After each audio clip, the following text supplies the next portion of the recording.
आज मैं कामाक्षी सिंह आपको सुनाऊंगी हरिशंकर परसाई द्वारा लिखित एक व्यंग कबीर समारोह क्यों नहीं। मानस चतुष्शती समारोह होने में मुझे कोई ऐतराज नहीं है, कर लेने दिया जाए। कम से कम इतने बड़े और पूज्य कवि पर खुली बहस तो हो जाए। हिंदू कवि और मुसलमान कवि, हिंदू काव्य और मुस्लिम काव्य, ये संकीर्ण मूर्खताएं हैं। तुलसी के पहले उसी भाषा और उसी छंद में मुसलमान कवि मलिक मोहम्मद जायसी ने पद्मावत महाकाव्य लिखा था, जिसमें नायक हिंदू और खलनायक मुसलमान था। इस तथ्य को लोग सामने नहीं आने देना चाहते। यह काव्य तब लिखा गया जब उत्तर भारत में सुल्तानों का राज हो गया था। मैं उन आचार्यों की यह स्थापना नहीं मानता कि तुलसीदास ने हिंदू जाति और धर्म को बचा लिया। वह अकबर था जो इस देश के हिंदू मुसलमान दोनों को बचाना चाहता था। उसी ने सबसे पहले यह कल्पना की थी कि इस देश की राजनीतिक संरचना अंततः संघराज्य होगा, और वह हुई। इसलिए वह आपस में लड़ते 3-4 जिलों के मालिक क्षत्रिय राजाओं से कहता कि मैं कंठी माला पहन लेता हूँ, चंदन लगा लेता हूँ, आओ एक संघ बना लें। पर ये राजा जो हिंदू थे आपस में ही लड़ते थे। सांप्रदायिक दृष्टि से इतिहास की व्याख्या करने वाले राजा मानसिंह को बहुत कलंकित करते हैं और राणा प्रताप को हीरो बनाते हैं, जबकि मानसिंह में राजनीतिक समझ थी और प्रताप शूरवीर होते हुए भी राजनीतिक समझ से हीन थे। जो लोग अकबर को रावण का प्रतीक मानकर जब जब हुई धर्म की हानि राम के अवतार की प्रतीक्षा कर रहे थे, वे यदि अवतार लेते तो पहले इन छोटे छोटे हिंदू राजाओं का नाश करते कि बेवकूफों, अपनी जाति को क्यों तोड़ रहे हो। यो मध्य युग के कवियों में कबीर के सिवा किसी में युगीन सामाजिक चेतना नहीं थी। सूरदास अति अंतर्मुखी कवि थे, पर इसमें शक नहीं कि बाल जीवन, संयोग और वियोग का इतना ऊंचा कवि कम ही मिलता है। यह सही है कि ब्राह्मण और दूसरे ऊंचे वर्णों ने कबीर को कभी नहीं माना, अवेलना की, उसे गाली देने वाला माना। अब भी होली पर जब गालियां गाई जाती हैं तब गालियां शुरू होती हैं, अरे रे रे सुनो कबीर। यानी आज भी कबीर गाली का पर्यायवाची है। जब कबीर की 100 कविताओं का रविंद्रनाथ ने अंग्रेजी में अनुवाद किया और खुलेआम स्वीकार किया कि मैंने कबीर से बहुत कुछ लिया है, तब कबीर को रिस्पेक्टेबिलिटी मिली, क्योंकि रविंद्र अभिजात्य थे। दूसरा कोई ऐसा करता तब भी कबीर को प्रतिष्ठा न मिलती। कबीर ने जीवन को आर पार देखा था, समाज व्यवस्था के पाखंड और अंतर विरोधों को समझा था, पाखंड को समझा था और तिलमिला देने वाली चोट की थी। वह हिंदू, मुस्लिम, ब्राह्मण, शूद्र के भेदभाव का शत्रु था। मुझे आश्चर्य है कि कबीर को जिंदा कैसे रहने दिया गया। 400-500 साल पहले किसी की गर्दन उतार लेना आसान काम था। मुझे लगता है कबीर अपने जमाने का बड़ा गुंडा भी रहा होगा और उसके हजारों लड़ाकू चेले उसकी रक्षा करते होंगे। वह केवल कबीर था जो आज भी मॉडर्न है और भारतीय समाज का सच्चा प्रतिनिधि कवि है। वह कहता है, तू बामन बमनी का जाया, आन द्वारते होके आया, तू है तुरक तुरकनी जाया, भीतर खतन क्यों न कराया। तुलसीदास का मूल्यांकन हम आज 400 साल बाद कर रहे हैं। हमें तुलसी के युग और उसके पहले के संदर्भ देखने होंगे। सही है, तुलसीदास ब्राह्मणवादी थे। मध्य युग में ब्राह्मणों का पतन हुआ। इसके पहले ब्राह्मणों ने ज्ञान विज्ञान का शोध किया, विधान दिए। बहुत पहले के ब्राह्मण के चिंतन को नकारा नहीं जाता, जब भी वह जातिवादी था। उसने क्षत्रिय विश्वामित्र को ऋषि नहीं होने दिया, तब भी ब्राह्मण भूखा मरता था, पर वह बिना शिकायत के स्थिति से समझौता करके धर्म और समाज चिंतन में लगा रहता था। यह भारतीय समाज की विचित्र स्थिति है कि ब्राह्मण जो सबसे उच्च वर्ण का है, पूजता है, वही सबसे गरीब है। वह स्टेशन पर पानी पांडे है, बड़े घरों में रसोईया है, 1.25 रुपए में सत्यानारायण करा देता है, भीख मांगता है, विवाह में तरकीब से कुछ रुपए जरूर धरवा लेता है। ओम शनि ग्रह 1 रुपया रखो, ओम शुक्र ग्रह 1.25 रुपया रखो। सोचता हूँ इस ब्राह्मण में अक्ल होती तो वह नवग्रह के सिवा स्पुतनिक पर भी रुपया रखवा लेता। ओम रूसी ग्रह 1.25 रुपया रखो, ओम अमेरिकी ग्रह 1 रुपया रखो। बड़ी हद तक ज्ञान विज्ञान की उपलब्धि के बाद इस ब्राह्मण का पतन शुरू हुआ। उसने राज सत्ता और अर्थ सत्ता से समझौता किया, सामंत की प्रशंसा के छंद लिखकर स्वर्ण मुद्रा पाने लगा और वणिक का शनि उतारने के लिए अनुष्ठान करके द्रव्य लेने लगा। पर साधारण विप्र फिर भी पूज्य परंतु गरीब और भिखमंगा रहा।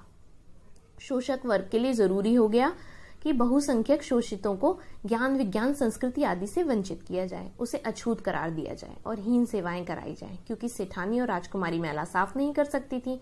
फिर यदि यह शोषित वर्ग ज्ञान विज्ञान पा गया तो बराबरी का हो जाएगा, अधिकारों की मांग करेगा।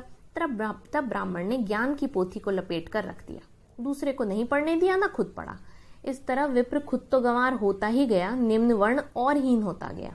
यदि शंभुक का प्रकरण सही है, जिसकी गर्दन विप्र के आदेश से राम ने काटी थी, तो उसका अर्थ है कि वह शूद्र तपस्या यानी ज्ञान विज्ञान का अध्ययन कर रहा था। इससे अकाल पड़ा। तुलसी में सामाजिक धार्मिक चेतना थोड़ी थी, धार्मिक ज्यादा थी। हरित भूमि तृण संकुल सूझ परई नहीं पंथ, जिमि पाखंड विवाद ते लुप्त होई सदग्रंथ। पाखंड विवाद से सदग्रंथ के लुप्त होने की बात वे जानते थे। कई पंथ, कई साधना पद्धतियां थी, इनमें आपस में झगड़े थे।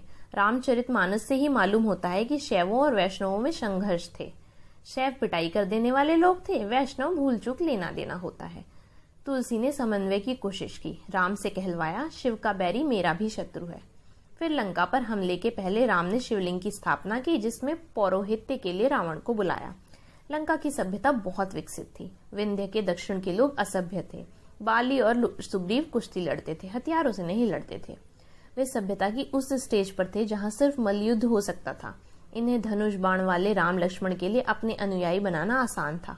फिर भी बाली ने राम को मरते मरते धिक्कारा। मारेहु मोही व्याध की नाई। हथियारों के निर्माण का विकास सभ्यता के विकास का एक दिलचस्प अंग है। ब्राह्मण भी हथियार उठाने लगे थे क्षत्रियों के खिलाफ। परशुराम कहते हैं, भुजबल भूमि भूप बिन कीन्ही, सहज बार मही देवन दीनी, सहज बाहुभुज छेदन हारा, परसु निहार नरेश कुमारा। लक्ष्मण से। परशुराम ने 7-8 फीट के डंडे में एक धारदार फलक लगा लिया था, फरसा। यह शस्त्र के क्षेत्र में आविष्कार था। यह शस्त्र अपनी ब्राह्मण उपजाति नंबूदरी को दे दिया। फरसे से 7-8 फीट की दूरी से प्रहार किया जा सकता है। शत्रु पास आ ही नहीं सकता। पर इधर भी ब्राह्मण भी ऐसे शस्त्रों के निर्माण में लगे थे जिनसे और दूर से प्रहार किया जा सके। विप्र, वशिष्ठ, दशरथ के चारों पुत्रों को, जो सिर्फ यज्ञ करने से पैदा हो गए थे, शस्त्र और शास्त्र दोनों की शिक्षा दे रहे थे। और राम लक्ष्मण धनुष बाण से लैस थे। जनक के यहाँ रखा वह धनुष सैंपल का धनुष होगा। जब परशुराम ने राम लक्ष्मण को इस शस्त्र विद्या में निपुण पाया तो चकराए। कहा, राम रमापति कर धेनु लेहु, खेचहु चाप मिटेहु संदेहु। परशुराम फासिस्ट थे। अपनी उपजाति को लेकर केरल चले गए। मजे की बात यह है कि उनकी जाति के नंबूदरी ब्राह्मण आगे चलकर कम्युनिस्ट हो गए।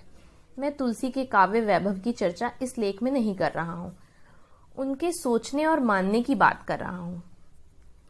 कितना ही बड़ा कवि हो, अपने युग की जमीन पर उसके पांव होंगे ही। जैसी राजनीतिक परिस्थितियां थी उसके हिसाब से सामंतवाद के समर्थक थे। उनकी कल्पना एक बेनीवोलेंट मानव की कल्पना थी और राम को उन्होंने ऐसे ही बनाया है। पर इस तरह की सत्ता के खतरे भी जानते थे। को न राज पद पाए नसाई, जासु राज प्रिय प्रजा दुखारी, सो नृप अवस नरक अधिकारी। अंग्रेजी में कहें तो सेंड हिम टू हेल।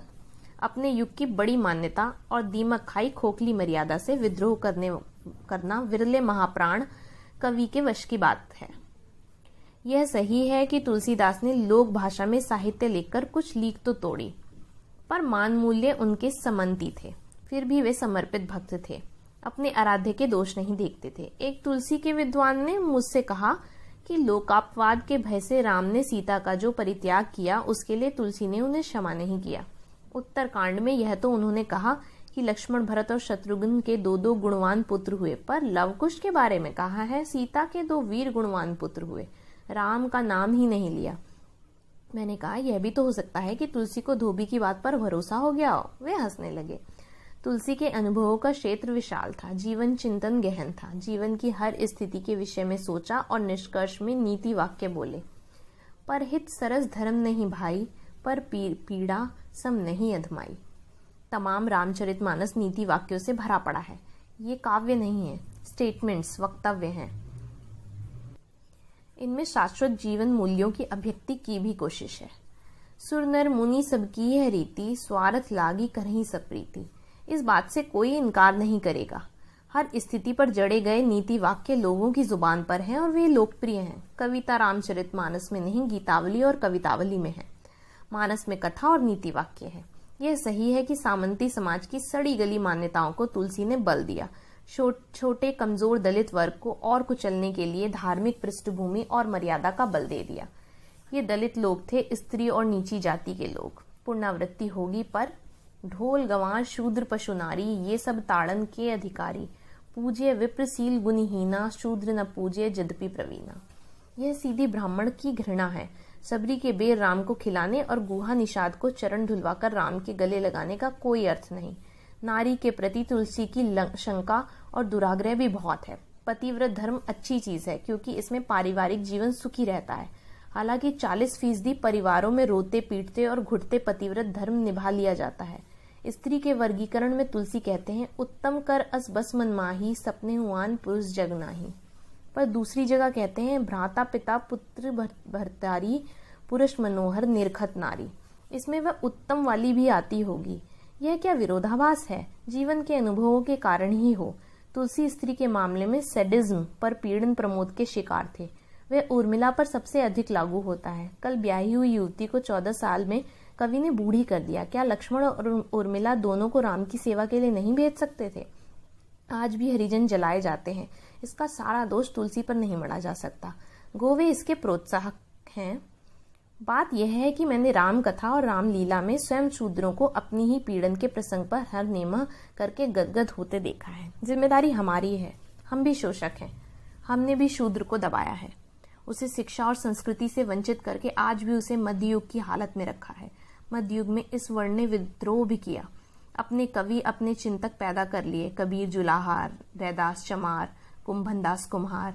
यह सही है कि ब्राह्मणों ने कबीर की शक्ति और प्रभाव देखकर उसे विधवा ब्राह्मणी का पुत्र मान लिया। बड़ी कृपा की। मौका आता तो ये मोहम्मद को ईश्वर का अवतार मान लेते। तो मानस चतुष्शती हो, धूमधाम से हो, मगर सिर्फ जय जयकार न हो। फिर कबीर समारोह हो। कबीर जिसमें अपनी जमीन तोड़ी, भाषा तोड़ी और नई ताकतवर भाषा गढ़ी, सड़ी गली मान्यता को आग लगाई, जाति और धर्म के भेद को लात मारी, सारे पाखंड का पर्दाफाश किया। जो पलीता लेकर कुसंस्कारों को जलाने के लिए घूमा करता था, वह योद्धा कवि था, महाप्राण था। सरकार को कबीर समारोह अवश्य करना चाहिए, मगर याद रहे, जगजीवन राम को उमाशंकर दीक्षित के साथ एक डिनर खिलाने में कोई सामाजिक परिवर्तन नहीं होता। धन्यवाद।